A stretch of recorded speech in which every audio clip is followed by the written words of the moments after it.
یو دوه شعرونه دي چې خدایه ستا ځینې بندګان څه وویم ډک دي له زهرو نه ماران څه وویم خدایه ستا ځینې بندګان ډک دي له زهرو نه ماران څه وویم او دومره فریب کړي د لالچ په ټیم کې دومره فریب کړي د لالچ په ټیم کې سړی حیرانه کړي حیران څه وویم مننه د غزل یو څو شعرونه دي چې ګل د ګلاب وي که غوټۍ وي تا ته کله رسي او حسن رڼا که د سپوږمۍ وي تا ته کله رسي ګل د ګلاب وي که غوټۍ وي تا ته کله رسي او حسن رڼا که د سپوږمۍ وي تا ته کله رسي او زه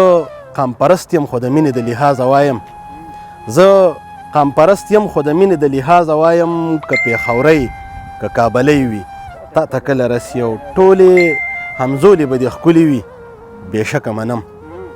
ټولې همزولې به دې ښکلې وي بېشکه منم خیر که په حسن ښاپېرۍ وي تا ته کله رسي او زما د کور مېرمنې دا خو تسلي وساته زما د کور مېرمنې دا خو تسلي وساته هغه که هر رنګه جینۍ وي تا ته کله رسي زما د کور مېرمنې دا خو تسلي وساته هغه که هر رنګه جینۍ وي تا ته کله رسي او نادانه نن ورته اقرار په خپله ژبه وکړه